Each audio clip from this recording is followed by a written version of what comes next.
اب طلباء سے باری باری عبارت کی قرأت کروائیے، مناسب وقفوں میں تلفظ کی درستی کیجیے اور صحیح تلفظ کی ادائیگی کی مشق بھی کروائیے۔ اس ضمن میں درج ذیل الفاظ آپ کی خاص توجہ چاہیں گے۔ اصل بار بار 3 حرفی الفاظ کا ذکر کرنا پڑتا ہے جس میں درمیانی حرف پر جزم ہے، مگر ہم اس کو بدل کر زبر کے ساتھ پڑھنے کے عادی ہو گئے ہیں، سو یہ لفظ اصل نہیں ہے، اصل ہے۔ حاصل، ابتدائی، اب اس لفظ میں تے کے نیچے زیر کا خاص خیال رکھا جانا چاہیے۔ لوگ روانی میں ابتدائی بول جاتے ہیں، ابتدائی۔ عمر پر ایک سے زیادہ مرتبہ اس سے پہلے بات ہو چکی ہے، تاہم میں صرف اتنا اعادہ کر دوں کہ نام ہے تو عمر ہوگا، اور اگر ایج کی بات ہے تو عمر ہوگا۔ واپس، منتخب،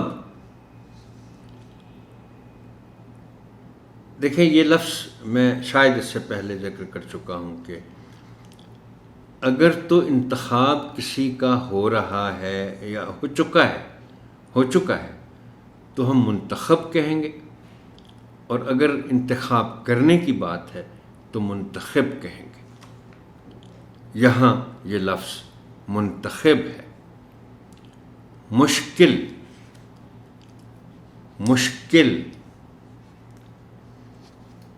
مقابلہ، اب یہ لفظ جو ہے مقابلہ، اس میں ایک تو بے کے اوپر والی جو زبر ہے اس کو تھوڑا سا نمایاں کرنا ہے، اور دوسرا لا جو ہے اس کو لام کے اوپر زبر اسی لیے دی گئی ہے کہ آپ اس کو اس طرح بولیں کہ لام کے بعد والی جو ہے وہ بھی کچھ پتہ چلے کہ اس کے بعد ہے۔ مقابلہ، انتقال، تے کے نیچے زیر کا خاص خیال رکھا جانا چاہیے۔ معمار، اب اس میں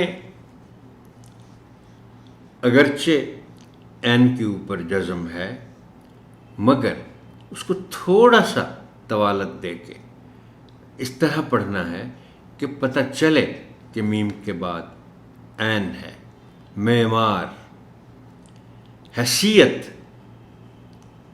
اب یہ جو لفظ ہے حیثیت، اس میں جو باریکی کی بات ہے وہ یہ ہے کہ آپ نے جو دوسری یہ ہے یعنی تے سے پہلے،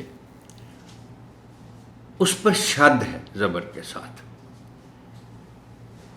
اس کا مطلب یہ ہوا کہ آپ نے اس کو حیثیت پڑھنا ہے، جبکہ عملی طور پر ہوتا یہ ہے کہ اس لفظ کو بولتے ہوئے لوگ شد کو تو ظاہر نہیں کرتے، البتہ جو ہے پہلا حرف اس لفظ کا، اس کے اوپر تھوڑا سا زور دے دیتے ہیں اور باقی کو پھر فلو میں پڑ جاتے ہیں، یعنی حیثیت، یہ غلط ہوگا، حیثیت پڑھنا ہے اس کو۔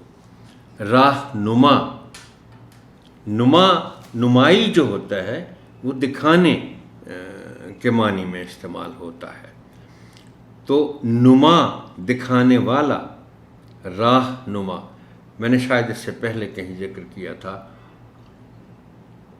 کہ یہ درست لفظ جو ہے وہ راہنما ہے۔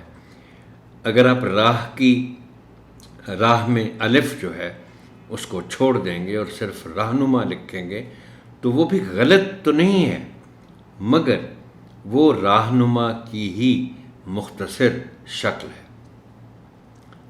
درست لفظ بہرحال راہنما ہے۔